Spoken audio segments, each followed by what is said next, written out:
9 mwezi wa Agosti, mtazamaji. Kwa hiyo kabla tuzame zaidi katika mdahalo wetu wa siku ya leo, basi tupate video ambayo itatufungulia ama itatukunjulia jamvi la Mezani Jumatano ya leo, mtazamaji. Tamuweka kwa wheelbarrow mpaka Bondo, twende tumpumzishe nyumbani. Nyinyi mnanielewa Naitiri? Mnanielewa? Tuko pamoja? Tunaelewana? Kwa sababu hawa watu tumewashinda na mbinu zote. Tumewashinda na manifesto, tumewashinda na mpango, tumewashinda na sera, tumewashinda na campaign. Ati wamebaki na mambo mawili. Wamebaki na fake opinion poll. Kazi yao ni kwenda kuchora opinion poll. Wao sijui nani yako mbele, sijui nani yako mbele. Waacha kutusumbua na opinion poll. Wananchi wa Kenya wako tayari kuamua tarehe 9 mwezi wa 8. Ama ni aje? Si nyinyi ndio mtaamua? Kwani wale wanafanya opinion poll kwa boardroom ndio wataamua? Ati jambo ingine wako naye, ati wanazunguka naye, wanasema sijui wako na deep state, sijui wako na system, ati wataiba kura yetu. Sasa wewe mtu ya Naitiri, si mnajua mimi nikisimama hapa mimi ndio deputy president ya Kenya. Sasa nyinyi mkiona kuna deep state Kenya hii ambayo mimi sijui kama naibu wa rais, kuna system Kenya hii ambayo mimi sijui kama naibu wa rais, si hawa watu wanaota ndoto ya mchana? Si wanaota ndoto ya mchana? Na mkiniona macho yangu hii, mimi ninakaa mtu ya kuibiwa kura? Hiyo ni ndoto bwana. Mtazamaji, basi ndo mdahalo wetu wa siku ya leo kuhusiana na kura ya maoni iliyotolewa siku ya Jumatatu na shirika la TIFA likiongozwa na Tom Walls likimworodhesha Odinga akiwa kidedea. Kwa hivyo tuma maoni yako ukituambia, je, unakubaliana na kura hiyo ya maamuzi ambayo inampa asilimia 42 Odinga ikimpa asilimia 38 Ruto? Kwa hivyo tuambie maoni yako ni yapi, unakubaliana nayo ama unaitupilia mbali, mtazamaji. Ndivyo kwanza mkoko naalika mua Mezani na ngwananga zaidi. Nekesa, kabla tuzame zaidi, mkononi mwangu nina magazeti mawili. Nina gazeti la Daily Nation, kadhalika ninalo gazeti la Standard. Sijui na Taifa Leo ama leo Taifa Leo limekuponyoka? Huenda limeniponyoka kidogo, lakini mambo yako sawa na magazeti ulionayo. Na kwa hiyo taarifa kuu, mtazamaji, ambayo imeangaziwa katika gazeti la Nation na inasema kwamba Uhuru, I was soft but Karua will jail thieves. Kwa hiyo Uhuru anasema kwamba alilala kidogo, lakini ana imani kwamba Mheshimiwa Uhuru na Martha Karua kiingia uongozini watakabiliana ipasavyo na wezi ambao wameibora serikali. Na Nekesa, labda tumemuona jana Uhuru ameanza rasmi kufanya kampeni, licha ya kwamba alijitoa kitambo kidogo, lakini tumemwona wazi tena akirudi akimpigia debe Odinga. Maoni yako ni yapi kuhusiana na haya masuala ya Kenyatta? Sasa amejitokeza wasi, amegundua kwamba anapaswa kufanya kampeni. Na pale mbeleni nilipokuwa ninafanya utangulizi wa kipindi hiki, nilitaja kwamba ni siku 23 zimesalia tuweze kuelekea katika uchaguzi mkuu wa Agosti mwaka huu, na tuwezaona tu waziwazi kwamba siku zimeanza kudidimia na kwamba kila mmoja anajiweka tayari na kuhakikisha kwamba anajizolea kura za kutosha katika maeneo yote, katika pembe zote za taifa hili. Kwa hivyo Rais wa taifa hili Bwana Uhuru Kenyatta kujitoa waziwazi na kujiweka mbele katika mstari wa mbele kuweza kumpigia debe Bwana Odinga, naona ni jambo, unajua kila mmoja, Bwana Uhuru Kenyatta pia ni mwananchi wa kawaida. Kando na kwamba ni rais wa taifa hili, pia ni mwananchi wa kawaida na ana ile uhuru wake wa kuweza kumuunga mkono yote ile ambaye anaona ni bora kwa taifa hili.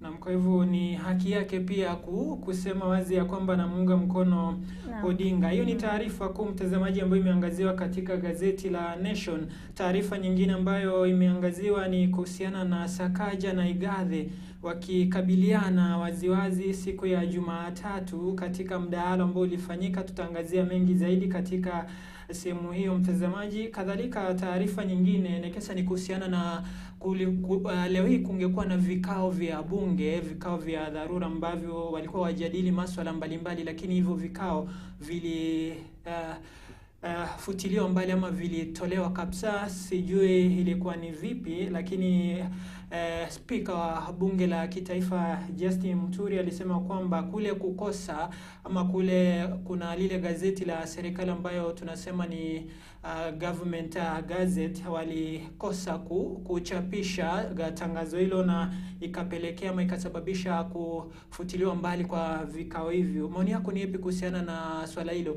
Maana vikao hivyo vilikuwa viandaliwa leo hii kuanzia saa 4 hadi saa 10 alasiri, wajadili miswada mbalimbali ambayo ilikuwa inatarajiwa kupitishwa.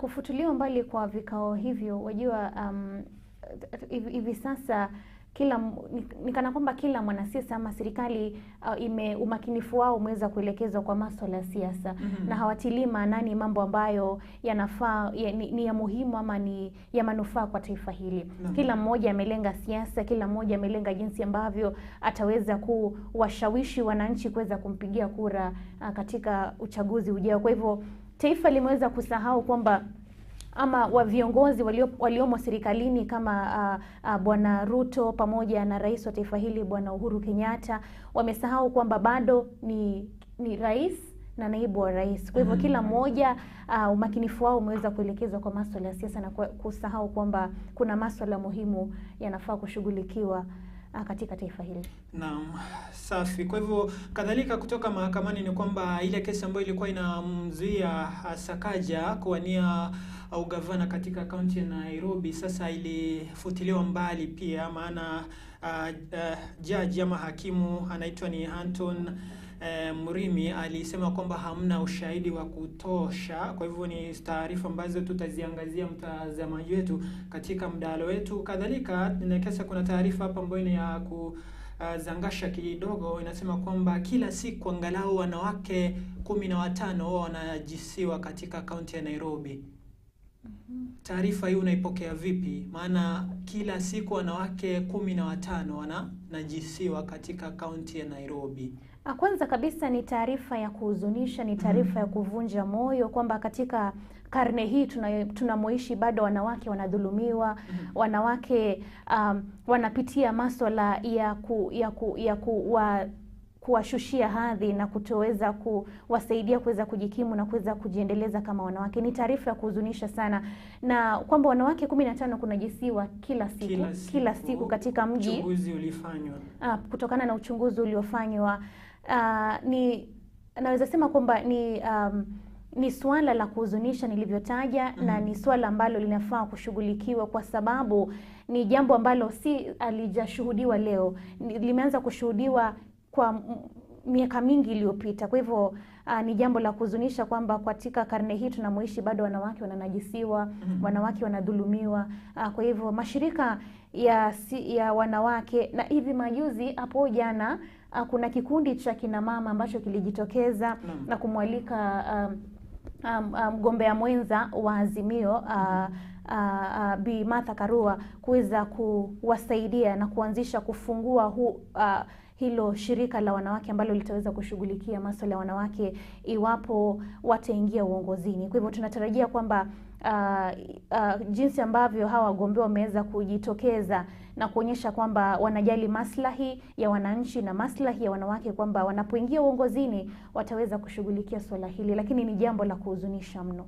Naam, kwa hiyo ni jambo la kushangaza mtazamaji ya kwamba kila siku angalau wanawake 15 wanadhulumiwa katika kaunti ya Nairobi. Tukimalizia gazeti la Nation mtazamaji, taarifa nyingine ambayo pia iliibua masuala mengi ni kuhusiana na chancellor wa chuo kikuu, naibu chancellor wa chuo kikuu cha Kenyatta ambaye alisimamishwa kazi kuhusiana na masuala yanayohusiana na ardhi ya chuo hicho. Maana serikali inasema kwamba inataka kiasi fulani cha ardhi ya chuo kikuu cha Kenyatta ndo wajenge sijui ni kituo cha utafiti na lile shirika la afya duniani WHO. Kwa hivyo naibu chancellor wa chuo hicho simamishwa kazi, na alitoa taarifa jana akitokwa na machozi. Sijui kama taarifa ulipokea Nekesa kuhusiana na naibu chancellor wa chuo kikuu cha Kenyatta.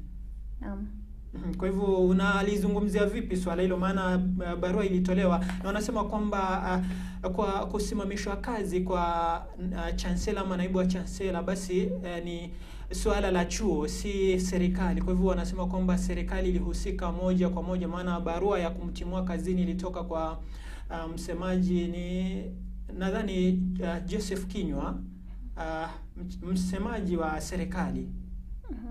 Unajua uendeshaji wa chuo kikuu, unajua ni institution kubwa sana ambayo inahusisha washikadau tofauti. Hatuwezi tu msimamisha kazi yule msimamizi wa chuo hicho na kudai kwamba ni yeye anasababisha haya mambo yote, kwa sababu inahusisha watu wengi na uchunguzi unafaa kufanywa kwa washikadau tofauti wanaohusika katika kuendesha chuo hicho, ikiwemo serikali. Kwa hiyo ni taarifa ambayo mtazamaji inazidi kugonga vichwa vya habari, maana iliibua maswala mengi. Na ndo hayo katika Daily Nation. Kwa kiduchu tu tukiangazia gazeti la Standard, taarifa kuu ambayo imeangaziwa zaidi ni Raila Ruto tough task to avoid runoff. Kwa hivyo wanakimbia ile mikimbio ya kuhakikisha kwamba hamna duru ya pili ya uchaguzi mkuu ujao, maana pia Wajakoya anatisha maana kufikia sasa hivi ako na takriban kura 800,000. Kwa hivyo ni masuala ambayo yanazidi kuwapa tumbo joto zaidi, ndiposa Kenyatta akajitokeza wazi jana kwanza kumfanyia kampeni mgombea wa kiti cha urais kupitia tiketi ya ODM na muungano wa Azimio la Umoja. Mtazamaji, taarifa nyingine ya mwisho ambayo tutaiangazia ni kuhusiana na masuala ya ufunguzi wa shule, maana ilikuwa jana pia na leo, lakini ni kipindi kifupi Nekesa kumbuka kwamba uchaguzi utafanyika. Kwa hivyo ni kama wanafunzi wataingia kule wiki 2-3 kisha waende nyumbani, lakini waziri wa elimu Profesa Magoha amesema kwamba asisikia kwamba kuna mwalimu yoyote ambaye anafukuza wanafunzi shuleni kuwatuma nyumbani waende kutafuta karo. Lakini tena unajua hili swala la kufunga shule zinafungwa kwa muda mfupi, zinafunguliwa kati ya kuna wazazi kadhaa wamejitokeza na kuweza kulalamikia swala hilo, kwa sababu ni gharama kubwa sana kwa wazazi. Maanake unajua kuna wanafunzi wengine wanasoma katika kaunti tofauti na kaunti za kwao. Kwa hivyo ile gharama ya nauli, gharama ya mwanafunzi kurudi shule anahitaji vitu viwili vitatu pamoja na karo ya shule. Kwa hivyo ni gharama sana kwa wazazi shule kufungwa kila wakati, ili tofauti na mihula iliyopita. Na kwa hiyo mtazamaji, ni swala ambalo pia tunazidi kulifuatilia, licha ya kwamba waziri wa elimu alisema hivyo ya kwamba walimu wasidhubutu kuwatuma wanafunzi nyumbani masuala ya karo, lakini walimu nao ni akina nani? Ni watu ambao pia hawatazingatia hilo, lakini tutazidi kufuatilia taarifa hiyo mtazamaji. Kwa hiyo kulinganisha ama ikitegemea na urefu wa mfuko wako, basi jinyakulie magazeti ya siku ya leo upate taarifa nyingine zaidi kuhusiana ni yepi ambayo yamegonga vichwa vya habari Jumatano ya leo. Nekesa, moja kwa moja tunaingia katika sehemu yetu ya kwanza ya mdahalo wetu, tukiangazia ama ambavyo video ya kwanza ambayo tulipata katika ufunguzi wetu ama kufungua kipindi ilikuwa inasema kuhusiana na ule utafiti ambao ulifanyika na shirika la TIFA. Na mtazamaji, kulingana na utafiti huo ni kwamba mwaniaji wa kiti cha urais kwa muungano wa Azimio la Umoja ama Azimio la Umoja One Kenya, Raila Odinga anaongoza kwa asilimia 42, akifuatwa na mgombea wa kiti cha urais kupitia muungano wa Kenya Kwanza na chama cha UDA William Ruto kwa asilimia 39, na naye Profesa George Wajakoya akiwa na asilimia 4, na kuna wale wa Kenya Nekesa ambao hawajui wampigie nani, pia ni asilimia 10. Kadhalika wale ambao hawakujibu, wale ambao walisema kwamba sisi tutasema chochote, ni asilimia 5. Na kura hii mtazamaji ya maamuzi ilifanyika kati ya tarehe 25 na 30 mwezi uliopita, mwezi wa Juni mwaka 2022. Nekesa, tukianzia hapo, Tifa imemweka Odinga mbele kwa 42%. Maoni yako ni yapi kuhusiana na kura hiyo ya maoni ambayo ilitolewa na Tifa siku ya Jumatatu? Kumuorodhesha Bwana Odinga kuwa mbele katika kinyang'anyiro hiki inaeleza wazi kwamba unajua Bwana Odinga amekuwa katika siasa kwa muda mrefu ikilinganishwa na wale wagombeaji wagombeaji wengine wa urais. Amekuwa katika siasa kwa muda mrefu na amepata kule kujulikana na ule umaarufu. Unajua uchunguzi ama taarifa iliyotolewa inatolewa kulingana na umaarufu wa mwanasiasa. Na ni kweli kwamba Bwana Odinga amekuwa katika siasa kwa muda mrefu, kwa hivyo imemjengea ule umaarufu kinyume na wagombeaji wengine. Naam. Kwa hiyo labda kutokana na ule uzoefu wa Odinga kuwa katika siasa kwa muda mrefu, basi ndio umemfanya ama umesababisha yeye kuwa mbele. Na kadhalika Nekesa, kuna hivi vyama ambavyo ni vya kisiasa ambavyo wanasema kwamba UDA ina umaarufu zaidi kuliko chama kingine, ikiwa na 33%, chama cha ODM kikiwa na 26%, Jubilee ambayo ilikuwa ni ya Kenyatta wakati wakiwa na Ruto ikiwa na 4% kwa sasa, na chama cha Roots Party ambacho kinaongozwa na Profesa George Wajakoya kikiwa na 3%. Kadhalika kuna chama cha Wiper kikiwa na 2%, na wale ambao hawajaamua ni chama kipi wanapendelea zaidi ni 28%. Maoni yako ni yapi? UDA kina uungaji mkono zaidi, lakini kinani kwamba licha ya kwamba UDA wako juu, basi hiyo haisababishi Ruto kuwa kidedea. Wajua nilivyosema hapo mbeleni kwamba Bwana Odinga ana umaarufu mkubwa katika siasa. Lakini unajua chama kinajengwa na ideolojia, ndicho kitu ambacho kinatofautisha chama kimoja na chama kingine. Ideolojia za chama cha Jubilee cha Azimio pamoja na ideolojia za Kenya Kwanza ni tofauti sana. Kwa hivyo wajua wananchi waweza chagua kiongozi kulingana na ideolojia za chama chake. Kiongozi aweza kuwa ni maarufu sana katika taifa, lakini zile ideolojia ama tuseme ideolojia za chama chake zaweza mpa an upper hand katika uchaguzi. Na Nekesa, ukiangalia chama cha ODM ni chama ambacho kimekuweko kwa muda mrefu sana ikilinganishwa na UDA ambacho kimeanza si kitambo sana, nadhani mwaka uliopita. Ukivilinganisha vyote viwili, ni kwa nini unaona ya kwamba UDA sasa hivi kina umaarufu zaidi kuliko chama cha ODM ambacho kimekuwepo kwa miaka mingi? Maana tangu Odinga aanze masuala yake ya kisiasa amekuwa akitumia sana chama hiki cha ODM. Yaweza kuwa labda kwa sababu Bwana Ruto amekuwa naibu wa rais na kwa sababu amekuwa naibu wa rais, hilo jina linafanya chama chake kuwa na uzito kidogo kuliko vyama vingine. Pia ni ideolojia na wale ambao wamo ndani ya chama zile wanasema katika lugha ya Kimombo personalities za hawa watu zaweza wasili. Unajua chama si chama kimeundwa na watu. Kwa hivyo ni namna ambavyo hawa watu wanajiendeleza ndio sifa zitawajia na sifa zitajia hicho chama. Kwa hivyo wale watu ambao wanakiongoza kile chama ndo mihimili mikubwa ya umaarufu wa chama. Na kadhalika Tifa ilisema kwamba muungano wa Azimio la Umoja wa Kenya wana umaarufu zaidi kwa 42%, Kenya Kwanza wana umaarufu wa 35%, na wale ambao hawakuamua ama wajaamua ni muungano upi ni 9% peke yake. Na Nekesa, tumeona kwamba chama cha UDA kina umaarufu zaidi, lakini mbona tena iwe ya kwamba Azimio la Umoja wana umaarufu zaidi, na tunajua kwamba UDA kipo katika muungano wa Kenya Kwanza? Labda maoni yako ni yapi ukiangalia matokeo haya ama kura hizi za maoni zilitolewa? Wajua chama cha Azimio kina uungaji mkono wa rais pia.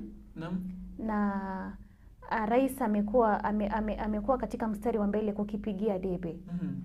na huenda kikapata huo maarufu kutokana na wale ambao wamejitokeza kuweza kukipigia debe na kukiweka katika mstari wa mbele katika kinyang'anyiro hiki cha uchaguzi. Naam. Kwa hiyo labda ule mkono ama zile nguvu za rais kuwa katika huu muungano ama kuegemea katika huu muungano ndio unaona ya kwamba umekipa umaarufu. Lakini nekesa ukiangalia muungano wa Kenya Kwanza una vyama 11 ama 11, na ukiangalia muungano wa Azimio la Umoja wako na vyama zaidi ya 20. Na ukiangalia miongoni mwa vyama ambavyo viko katika muungano wa Azimio la Umoja wa Kenya, kuna Wiper ambacho kinaongozwa na Kalonzo Musyoka, na tunajua kwamba Wiper wanaungaji mkono haswa katika maeneo ya Ukambani. Labda huku kuwa kwa vyama vingi katika muungano wa Azimio la Umoja ndiko kumechangia Azimio kuwa na umaarufu zaidi kuliko UDA, ama mtazamo wako ni upi? Kwanza kabisa mimi kwa mtazamo wangu ni kwamba kwa chama kuwa maarufu inategemea na ideolojia zao. Iki chama kimejengwa kwa ideolojia zipi?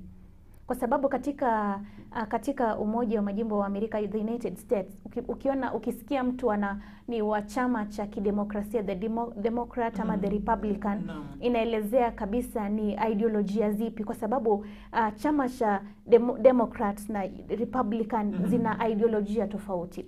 Kwa hivyo kutokana na ideolojia ya hivi vyama viwili vitasaidia chama kimoja kiwe juu zaidi ya chama kingine, kwa sababu chama kinajiuza kwa watu kulingana na ideolojia za chama. Kwa hivyo chama kuwa mbele zaidi kwa chama kingine ni vipi ambavyo wameshawishi wananchi na ideolojia zao, ndio sababu wakawa maarufu katika taifa nzima. Kwa hivyo kubwa zaidi inaweza kuwa ni nambari ya chama, tuwezi puuzilia hilo. Inaweza kuwa kwamba hivi vyama vidogo ambavyo vimekuja pamoja na kutengeneza muungano viweza changia sana umaarufu wa chama. Lakini kubwa zaidi ni ideolojia. Hiki chama kinazingatia mambo yepi? Kinazingatia kanuni zipi? Kinajiendeleza vipi? Ideolojia zao ni vipi?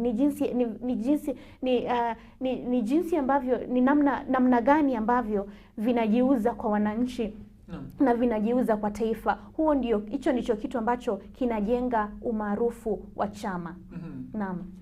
Naam, nekesa. Kwa hiyo labda tukiachana na hayo tuangalie kuna Wajakoya huyu ambaye inasemekana kwamba na 4%, na hii 4% ni sawia na kura wanasema kwamba 800,000.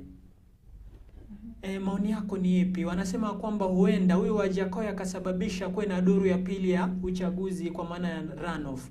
Labda Wajakoya adhari zake ni zipi katika mgombeaji wa kiti cha urais wa Azimio la Umoja na Kenya Kwanza? Na kwa maoni yako unaona uchaguzi wa Agosti 9 kutakuwa na duru ya pili ama ni raundi ya kwanza basi na mambo yataishi hapo? Unajua, katika kipindi kilichopita wiki jana tulikuwa tunazungumzia manifesto za wagombeaji tofauti wa vyama tofauti. Unajua, Wajakoya kujijengea umaarufu na kupata hiyo umesema ni 4%. 4% ni asilimia nzuri sana ya kura. Unajua, manifesto za Wajakoya ama jinsi ambavyo Wajakoya anajieleza kwa njia ambayo anaweza eleweka na wananchi wa kawaida. Ukiangalia manifesto zake zilikuwa zimeandikwa kwa karatasi moja tu, lakini ukiangalia manifesto za Azimio na Kenya Kwanza ilikuwa ni pamphlet, ni kitabu.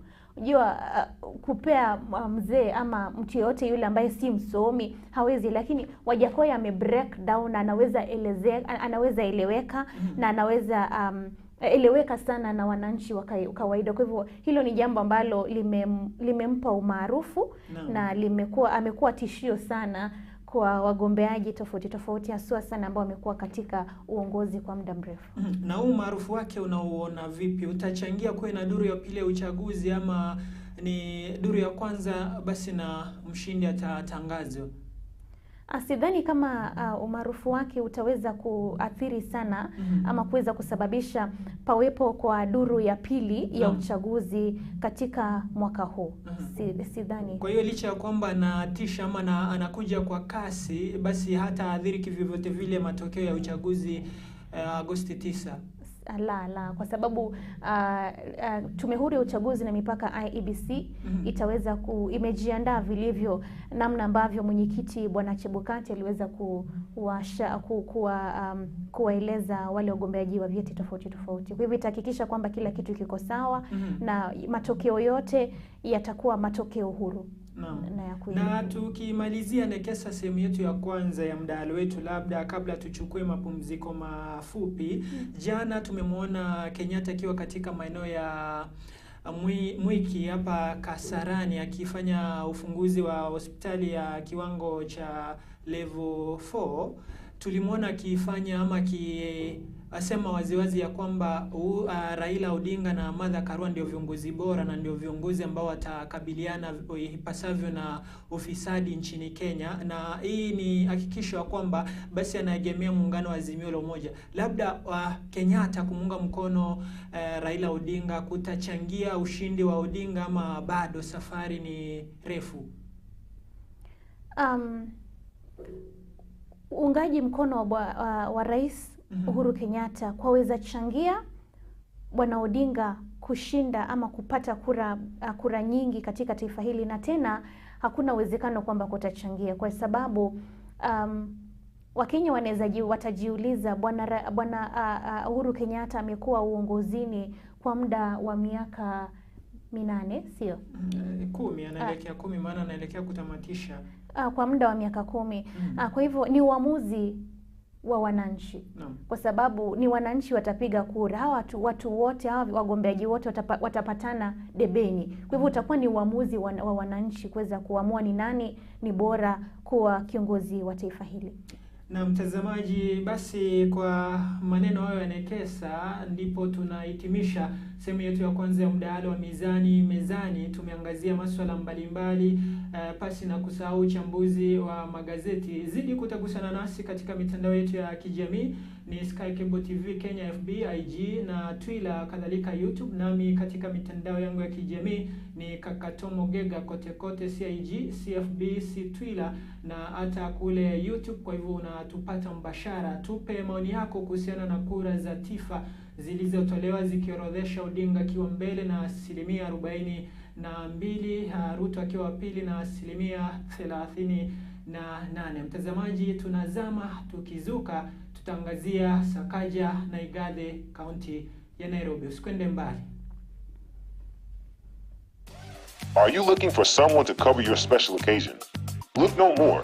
High Heights Productions, we offer live streaming services, wedding coverage, burial coverage, music and video production, documentary shoots, photo shoots, event organization, and graphic designs. High Heights Production, we serve you the best.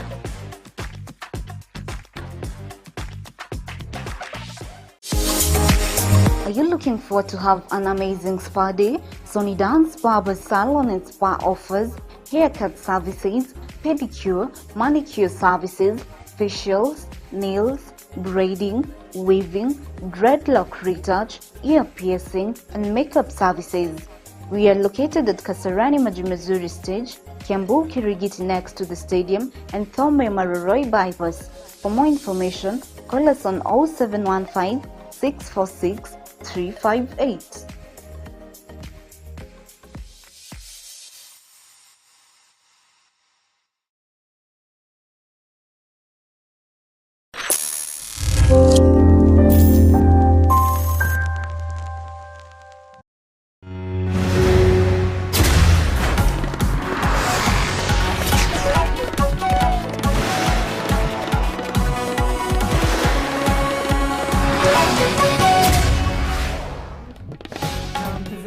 Karibu tena katika sehemu yetu ya pili na ya mwisho ya makala Mizani Jumatano ya leo. Siku 23 peke yake zimesalia ili Wakenya wapige kura kumchagua kiongozi wanayempenda katika uchaguzi mkuu wa Agosti 9 mwaka huu, na mtazamaji, wagombea mbalimbali wanazidi kufanya kampeni zao katika maeneo mbalimbali ya taifa letu la Kenya.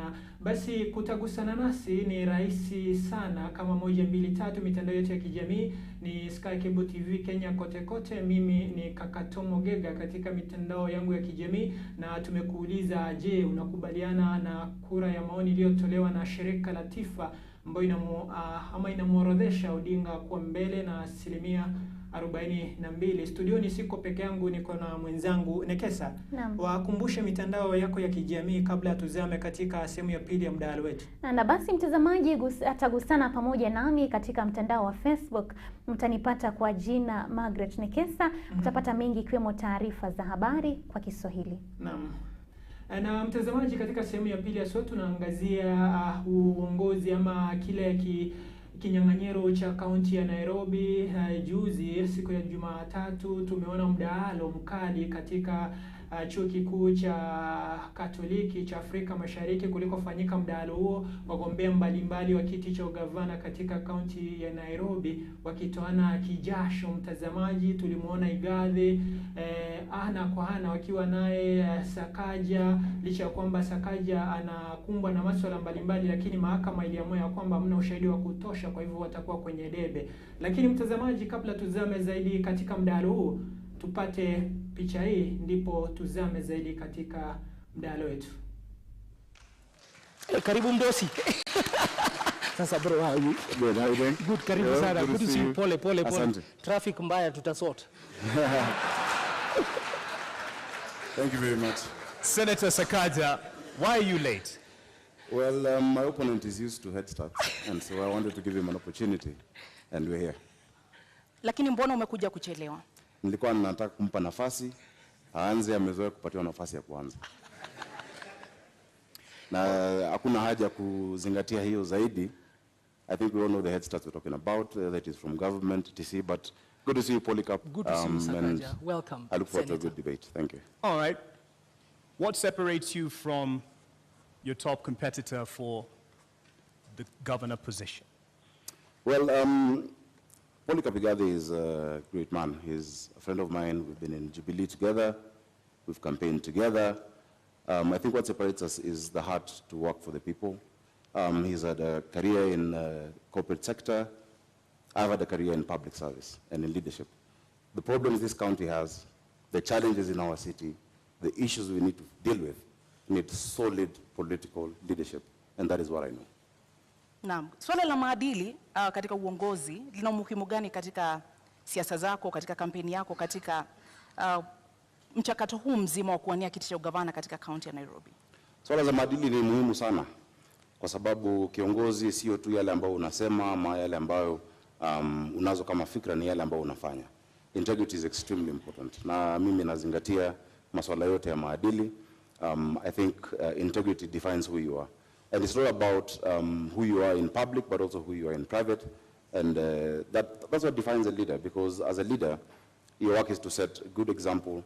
Your work is to show, the community and the society where to go to. And so, of course, integrity is not perfection. Integrity is not pontification. Integrity is not saying that you'll never make any mistake. Integrity is taking responsibility. And integrity is being able to stand up and say, yes, on this I am right, and yes, on this I am wrong. That is integrity. Na mtazamaji, mambo ni kama hayo. Basi kwa sauti hiyo tunaanza rasmi mdahalo wetu. Nekesa, ni bayana kwamba Sakaja na Igathe mmoja ndo atakayeteuliwa kuwa gavana wa kaunti ya Nairobi, ambao ni mji mkuu wa taifa la Kenya. Na kwanza tuanze katika swala la maadili ambalo limeangaziwa aswa katika mdahalo huu. Kule kuchelewa kwa Sakaja kufika katika mkutano huu, labda ulichukulia vipi kule kufika kwake akiwa amechelewa kwa takriban dakika 20? Ojio, kuchelewa kwa Sakaja katika mdahalo huu kulionyesha picha mbaya. Na mbaya zaidi ni kwamba alipowasili hakuwa apologetic, hakuomba msamaha kwa kufika kwa kuchelewa, hata baada ya kuulizwa ni kwa nini amechelewa. Kwa hivyo ni swala ambalo kidogo linamweka nje. Lakini alisema ya kwamba alimpa muda Igathe kwanza ajieleze kidogo ndipo ajiunge naye baadaye. Kwa hivyo ni jambo ambalo alikuwa analijua na huenda alilifanya maksudi. Alilifanya kwa maksudi kwa sababu hakuwa na ule uwezo wa kuomba msamaha kwa wale ambao kwa mwanahabari ambaye alimuuliza ni kwa nini amechelewa. Naam. Na kabla tuzame zaidi katika uongozi ama zile agenda zao, kuna tuliona ubishi ulifanyika hapa kati ya Sakaja na mwanahabari Zubeida Kome. Sakaja akiulizwa wewe ni Sakaja asua, na Sakaja hakusema wazi ya kwamba ama hakusema moja kwa moja kwamba yeye ni Sakaja.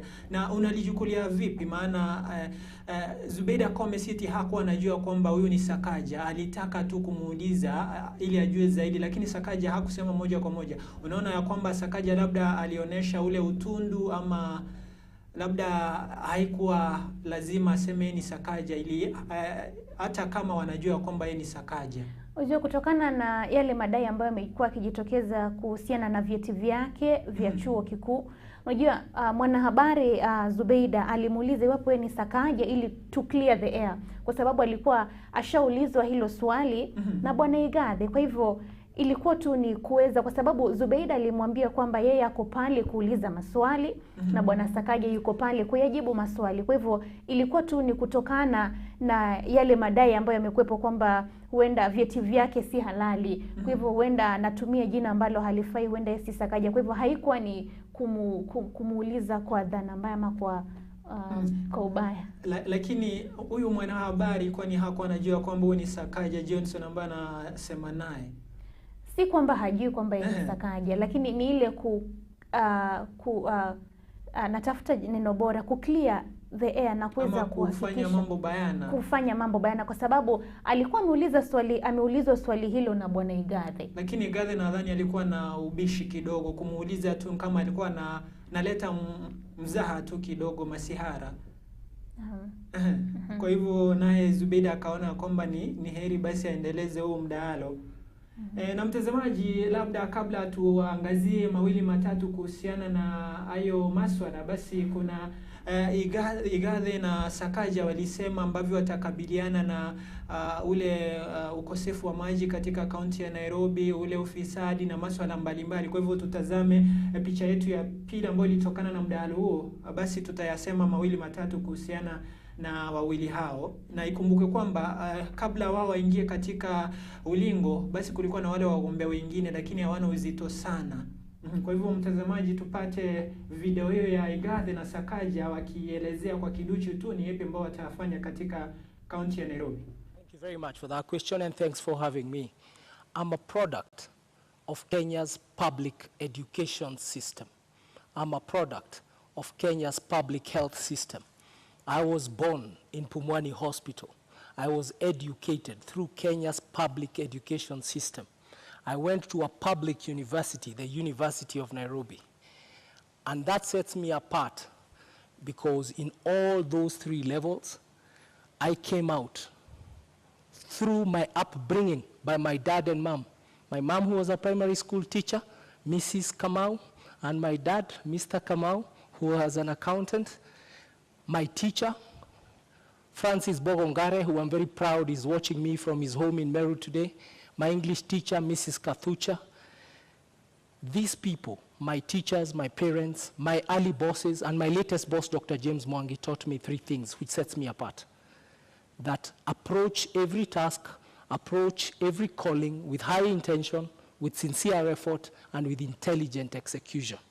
High intention is prayer. Sincere effort is hard work. Intelligent execution is discipline. That is what we call a PhD. That sets me apart. And Nairobi, I bring a PhD attitude to the job.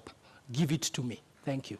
Naam, umetaja pale kuhusu masuala ya elimu, familia yako ina ueledi wa masuala ya elimu. Wewe mwenyewe umesema kwamba ni msomi wa katika chuo kikuu cha Nairobi. Je, unadhani ni muhimu kwa mgombea kuwa na degree ili kuweza kuongoza kaunti ya Nairobi? Muhimu kwa mgombea kiti chochote ambacho kiko katika katiba ya taifa letu kuwa amehitimu na amefikisha kiwango ambacho kinakubaliwa na katiba. Kwa hivyo huo umuhimu sio mimi kusema, ni katiba imesema. Lazima uhitimu uwe mwalimu, lazima uhitimu uwe daktari, lazima uhitimu uwe mechanic. Hata kuosha gari inahitaji uwe umehitimu au kuwa waiter. Kwa hivyo hata hii kazi ya gavana inahitaji kuhitimu, na hilo ni jambo ambalo latakikana na katiba ya taifa letu la Kenya. Na mtazamaji, basi huyo ni Igathe akijieleza kwamba yeye ni msomi, ndio maana anapaswa kupewa nafasi ya ongoze Nairobi. Nekesa, Naam. Labda tuangazie swala la elimu. Inaonekana kwamba Igathe anajisifia sana na kile kiwango chake cha elimu anacho ikilinganishwa na mwenzake Sakaja ambaye vyeti vyake ama stakabadhi zake za elimu zimetiliwa shaka kwa muda mrefu. Maoni yako ni yapi? Ili kiongozi ama ili mtu kuteuliwa kuwa kiongozi, elimu ni muhimu ama ule utendakazi wake ndo muhimu? Elimu ni muhimu tena sana katika mtu kuwa kiongozi ama kuwa mwanasiasa. Unajua kuwa wanasiasa ni tofauti na kuwa kiongozi. Lakini katika wanasiasa lazima wapeane, they give room for professionalism. Kwa sababu Bwana Sakaja anaonekana kuhandle mambo in a more professional way, kwa sababu amejieleza kwamba alikuwa meneja wa makampuni, alisoma Bwana Igathe, alikuwa meneja wa makampuni, amekuwa katika masuala ya biashara, kwa hivyo amekuwa na ule uzoefu wa kukua kiongozi. Lakini ukimwangalia sana Bwana Sakaja anaonekana kuwa mwanasiasa zaidi kumliko Igathe. Igathe ni mtaalam na Sakaja ni mwanasiasa. Lakini katika uongozi lazima pawepo siasa na lazima pawepo utaalam katika kuendesha jiji hili la Nairobi. Naam. Lakini Nekesa, ukiangalia kati ya Igathe na Sakaja unapata kwamba Sakaja amekuepo katika uongozi, na ambavyo alikuwa anajieleza ni mtu ambaye anaelewa Nairobi zaidi kuliko Igathe, na ikizingatiwa kwamba Igathe alikuwa naibu wa gavana lakini alichukua muda wa miezi 6, basi akajiondoa kwa sababu zake yeye mwenyewe ambazo anazijua. Labda ukiangalia Sakaja anaielewa Nairobi zaidi, Igathe hajaifahamu sana licha ya kwamba amekuweko katika Nairobi hii. Unaona ya kwamba iwapo Igathe atateuliwa kuwa gavana, huenda ya kwamba hiyo haitakuwa tatizo kwake, maana hata kuwa anaelewa labda yale matatizo ambayo yanakumba wakazi wa Nairobi, licha ya kwamba tunamwona akitembea, lakini hajaifahamu vizuri ikilinganishwa na Sakaja. Wengi wanahofia kwamba Bwana Igathe hana utulivu, hana stahamala katika kazi zake. Lakini pale mwanzoni alieleza, alipokuwa anahojiwa na huyu mwanahabari wa NTV Lofty, alieleza kwamba alijiuzulu kama naibu gavana wa kaunti ya Nairobi kwa sababu hakuwa anataka kupokea pesa ama kupokea mshahara wa kazi ambayo hafanyi, kwa sababu anadai kwamba mkubwa wake gavana aliyekuwa gavana wa Nairobi Sonko hakuwa anamweka katika mstari wa mbele katika kufanya kazi, ama hakuwa anamhusisha katika kazi za kaunti ya Nairobi, ndio sababu akajiuzulu. Wajua, alikuwa anasema kwamba si wengi ambao watachukua hatua aliyochukua, kwa sababu wamo wengi serikalini ambao wanakula pesa za serikali ama wanakula mishahara ambayo hawajatolea jasho. Kwa hivyo anasema kwamba uamuzi wake wa kujiondoa kama naibu gavana wa kaunti ya Nairobi ilikuwa ile kuheshimu, si kwamba alijiuzulu kwa watu wa Nairobi ama alitelekeza kazi yake, lakini aliheshimu wakazi wa kaunti ya Nairobi, na kwa heshima na taadhima kuu akajiondoa katika tiketi ama katika nafasi hiyo. Lakini Nekesa, kule kujiondoa kwake hakukusaidia wananchi wa Nairobi ama wakazi wa Nairobi, maana kujiondoa kwake kulileta matatizo mengi, tukaona mambo mengi, hata tukwa ipata tena naibu gavana hadi wakati wa mwisho ambako Sonko ametolewa, basi kumeingia huyu mwanamke ambaye alikuwa nyuma yake, ama spika wa kaunti ya Nairobi ambaye alichukua hatamu za uongozi. Unaona kule kujitoa kwa Igathe katika nafasi hiyo basi kulisaidia wakazi wa Nairobi ama kuliwaletea shida zaidi? Maana licha kwamba anasema kwamba hakuwa anapewa majukumu yake kama naibu gavana, labda wangekaa wasuluhishe masuala kama hayo. Unajua, kuwa kiongozi kuna hitaji uwe na ngozi ngumu, inahitaji uwe mtu wa stahamala, inahitaji uwe mtu wa kusimama kutakuja na dhoruba au mambo tofauti ambayo atakukumba kama mwanasiasa.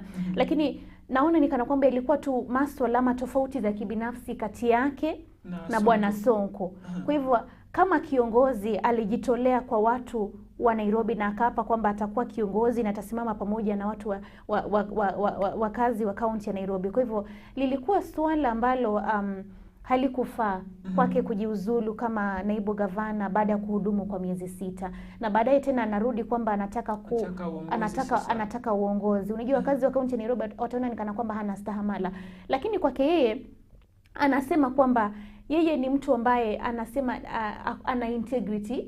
Alipokuwa anahojiwa katika mdahalo huo, ana ile integrity na anataka kuheshimu kazi yake. Hataki kuja katika ofisi aweke pale koti yake kisha aondoke ende katika shughuli zake. Aliondoka kwa heshima.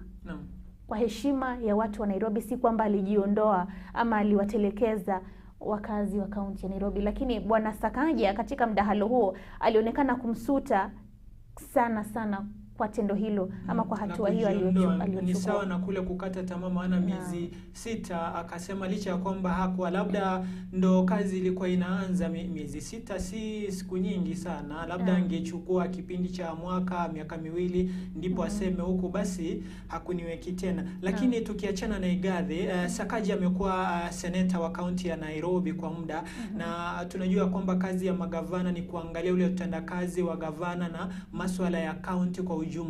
Na ukiangalia Sakaja utendakazi wake, uliangalia mdahalo ukaona Igathe akimkashifu ya kwamba licha kwamba amekuwa seneta basi kuna mahali ambako amefeli, lakini Sakaja pia alijitetea. Ukiangalia utendakazi wake kama seneta wa kaunti ya Nairobi, labda asilimia ambayo utampa ni gani, na ukizungumzia utendakazi wake kwa ujumla utamwangazia vipi Sakaja? Naam, Bwana Sakaja katika mdahalo huo ama katika uongozi na pamoja tukiangazia pia uongozi wake kama seneta wa kaunti ya Nairobi, amechapa kazi. Kwa sababu alivyokuwa akieleza kwamba kuna wakati ambapo Bwana Igathe alijiuzulu kama naibu gavana wa kaunti ya Nairobi, ni yeye alijitokeza kuweza kushughulikia masuala ya watu wa Nairobi. Kwa hivyo tunaweza ona kwamba ni mvumilivu, kwa sababu Bwana Igathe aliacha mambo mingi hayajashughulikiwa ama unresolved kwa kaunti ya Nairobi. Lakini bwana seneta Igathe, Seneta Sakaja samahani, alisimama kidete na kuweza kushughulikia wakazi wa kaunti ya Nairobi. Lakini unajua wakati tumekuwa tukielekea katika uchaguzi huu, alipokuwa amejitokeza kwamba atawania kiti cha ugavana, palitokea kwamba kulikuwepo na madai kwamba vyeti vyake si halali. Naam. Kwa hiyo mtazamaji, labda tukimalizia maana na kesa tuna chini ya dakika 10, labda tutangazia ambavyo kuna sehemu ambayo tuliwasikia wakisema ambavyo watashughulikia masuala ya maji katika kaunti ya Nairobi. Tulimuona Igathe akisema ambavyo atashughulikia ule ukosefu wa maji. Tulimuona pia Sakaja akitoa zile takwimu akisema kwamba jambo ambalo linapaswa kutendwa ni kuongezwa kwa nyingine ama damu tuseme nyingine ambayo itawasaidia wale wakazi wa kaunti ya Nairobi labda kupata maji. Na mtazamaji, ili kuhitimisha makala yetu, basi tupate video hiyo ambayo itakuwa ni ya mwisho kutufungia sehemu hii yetu ya Igathe na Sakaja wakizungumzia swala la maji katika kaunti ya Nairobi. Mtazamaji, huduma za maji zimekuwa ni tatizo kubwa. Juzi nimetembea kule Ruai na muliona picha. Sikujua kuna mahali Nairobi watu ubeba maji bado na punda. Pia, so you learn every day. Now, if you go to Ruai, the problem is a problem of way leaves, which the senator perhaps was even ignored in Senate. There is a way leave issue between Kiambu and Nairobi, because today we are consuming 500,000 cubic meters of water every day in Nairobi. But that's really the level of production of water from our water sources, Dakaine, Roiro Dam. But the Roiro Dam and the Northern Collector Tunnel, we need to connect it. And hiyo shida ya way leave ni shida. I believe dams are for eating and stealing, because dams have to be done in places like the Nyandarua ecosystem, Maragua Dam in Murang'a, and that's why Nairobi has to be secured by being assisted by the neighboring countries to the metropole that is Nairobi City County. First, again, it's really nice that we're at a university because I need to school my friend about water. There are many things you've said that are completely false. Number one, the quantity that we consume is not that 525,000 that you're speaking about. Nairobi has 4 water sources. The first water source is Kikuyu Springs, just after Kikuyu campus. That was set up in 1907. After that, we developed Ruiru Dam in 1936. It provides 4%. Kikuyu Springs provides only 1%, which is 4,000 cubic meters of water. The third one is Sasumwa in Njambini. Sasumwa produces 11% of our water requirement in Nairobi, comes through Kabete treatment plant, then comes down this way. And the fourth one, the biggest of course, is Ndakaine, which gives us 84% of our water. Now Ndakaine was last developed in 1997. There were 3 phases. After 1997, there's been no additional source. So every single day, the people of Nairobi require 850 million liters of water, but get 525.6 million liters per day. You need to bridge that gap. In fact, you'll be shocked, Polycarp. 70% of the people you're talking about, the ones you didn't know carry water in Mutungi, 70% of them, of Nairobians, have never had a shower from the top. They bathe bottom up, like with the bucket. Bottom up is how many of us shower in this city. We want to give our people dignity. There is no dignity when women are scrambling outside these, boreholes that have been created in the water sources every day for water. This issue of distribution then is the next thing that must be. I asked about this time thing because I've just heard about the quantity. So when we finish Northern Collector, December 2023, under our administration, I don't like saying our administration, we'll move into Northern Collector 2. One will sort out 85% of the water need, and then, 65%, and then Northern Collector 2 will give us 85%. Now the second most important issue, if you're overflowing on your time, let's Watazamaji wakitoana kijasho Igathe na Sakaja moja kwa moja ana kwa ana ambavyo watashughulikia tatizo la maji katika kaunti ya Nairobi. Tunaelekea tamati mwa makala yetu Mezani. Nilikwambia kwamba ili kutagusana nasi mitandao yetu ya kijamii ni Sky Cable TV Kenya katika sehemu zote ama katika ulingo ama nyanja zote, FB, Twitter, IG na YouTube, nami ni Kaka katika mitandao yote ya kijamii. Anekesa, tukimalizia maana tuna chini ya dakika 7 ama 5. Swala la maji katika kaunti ya Nairobi limekuwa ni tatizo ambalo ni sugu kwa wakazi wa Nairobi kwa muda mrefu sana. Licha ya kwamba kuliletwa hii ambayo tunaita ni kwamba Nairobi Metropolitan ambayo iliongozwa na yule aliyekuwa mwanajeshi. Swala la maji unaliona Sakaja ambavyo amesema hapa, Igathe pia amesema hapa, labda ni nani ana hoja nzuri ambazo zitasuluhisha swala la tatizo la maji katika kaunti ya Nairobi? Unajua wakati bwana Igathe ameeleza kwamba hakuwa na ufahamu kwamba kuna baadhi ya wakazi wa kaunti ya Nairobi, ni kama ilimshangaza, ni kama aliona kitu kipya Nairobi. Hakuwa anajua kwamba kuna wakazi bado wanabeba maji kwa vichwa ama wakitumia punda. Kwa hivyo inaonekana kwamba bwana Sakaja ana ufahamu mzuri zaidi kuhusiana na masuala ambayo yanaathiri wakazi wa kaunti ya Nairobi. Lakini we learn every day wanavyosema katika lugha ya Kimombo. Hatuwezi sema kwamba kila jambo tutajua mambo yote ambayo yanaathiri kaunti hii kwa siku moja. Unajua kwa siku chache ama wiki chache zilizopita tulimwona bwana Igathe akipanda matatu akilipia abiria katika matatu nauli na kuweza kuosha magari, kukula kwa vibanda.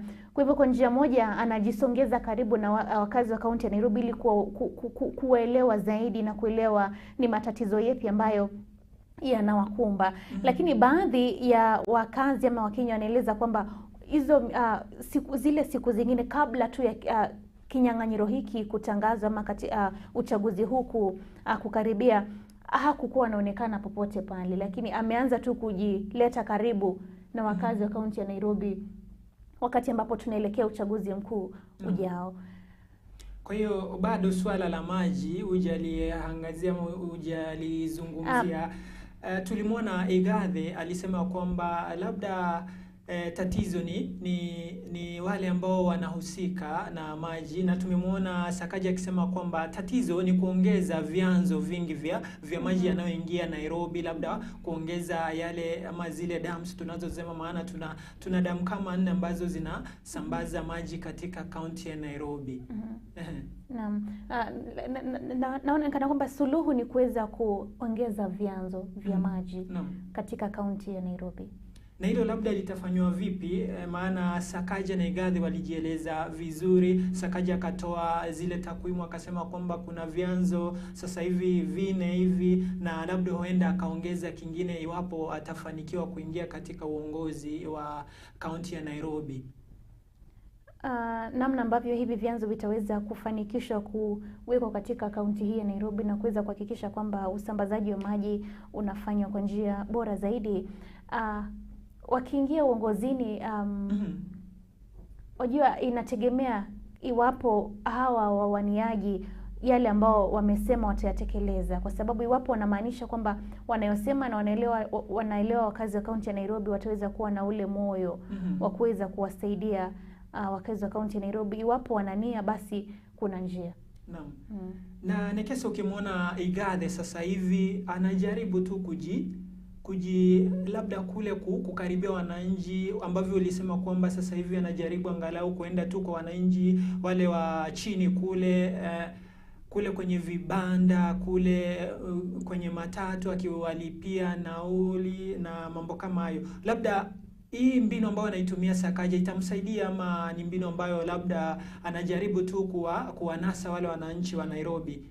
Mbinu anayotumia Sakaja itamsaidia kwa sababu unajua viongozi, kuna wale viongozi ambao wanakuja tu kujipigia debe wanapokuja labda kama studio, waseme mimi naelewa matatizo yenu kama wananchi, lakini hawajachukua hatua ya kwenda kwa yule mama mboga kumuuliza kwamba tatizo lenu ni lipi, kwenda katika yale matatu na kuuliza kwamba tatizo lenu ni lipi, na unajua kuwaelewa wananchi ni kuwasongea wananchi.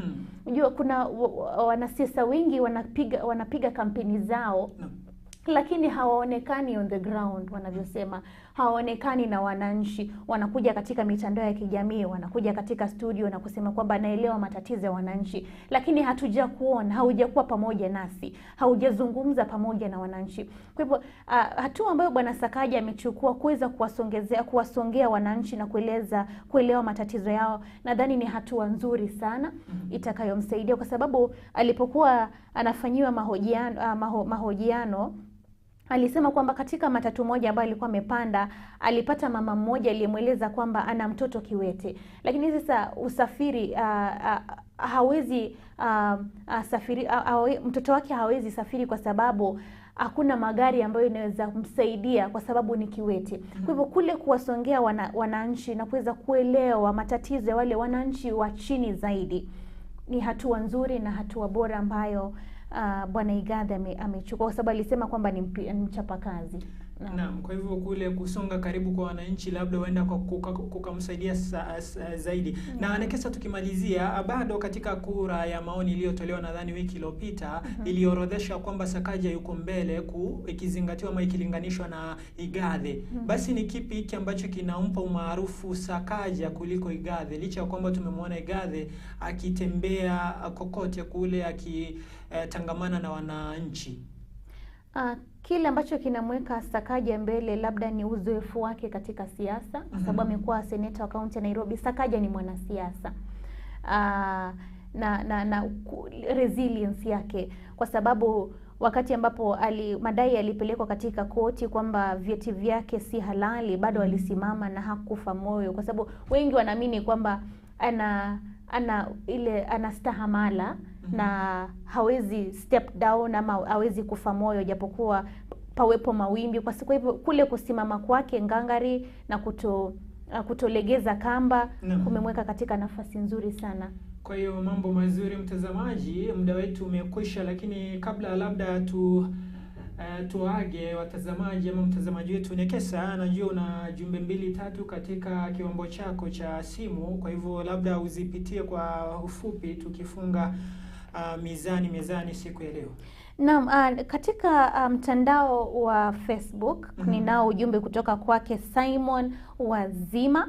anasema kwamba anatazama kutoka Zima, na pia anawatakia anawaomba kwamba kuna a Great Hope Children's Home kwamba wafuatilie kipindi hiki. Kuna Kuku wa Twana, Simon wa Gatanga, Bonvenja wa Keskim, pamoja na Deni wa Mugoho. Kwa hivyo shukrani sana kwa wale wote ambao wanafuatilia kipindi hiki. Na mambo mazuri mtazamaji, kufikia hapo la ziada hatuna. Imekuwa ni fahari yetu kutakutana nawe, kutangamana nawe tangu tulipoanza mwendo wa saa 4 asubuhi hadi sasa hivi ni saa 5 dakika 4 mchana wa siku ya Jumatano tarehe 13 kunradhi ya mwezi Julai mwaka 2022. Siku 23 zimesalia, basi tubaini mbivu na mbichi katika uchaguzi mkuu ujao. Mie nimekuwa wako Kaka Tom, kuonana ni juma lijalo akituridhia Mwenyezi Mungu. Nekesa. Shukrani sana kwa watazamaji kwa kufuatilia kipindi hiki Mizani Mezani. Tukutane tena siku ya Jumatano kwa mengi zaidi. Kwaheri mtazamaji.